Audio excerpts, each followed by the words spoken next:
Leonard, pwede bang magtanong? Totoo ba na wala ka pang girlfriend? Yep. Bakit man? Siyempre, sa gwapo mong yan, sa bait mo yan. Bakit wala ka pang girlfriend? Sobra ka naman. Wala pa kasi sa priorities ko yan eh. Tsaka gusto ko, may matatag na ako na bubuhay. Bakit naman? Pwede naman pagsabayin yung pag-iipon saka yung pagiging in a relationship. Well, mas gusto ko pa rin muna ayusin lahat. Para naman kapag may nagustuhan akong babae, proud ako na kaya kong siyang buhayin.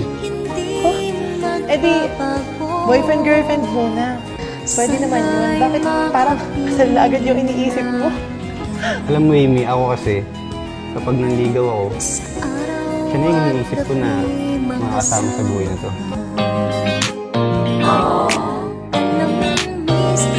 Wow, ang lalim na na. Ang deep nun.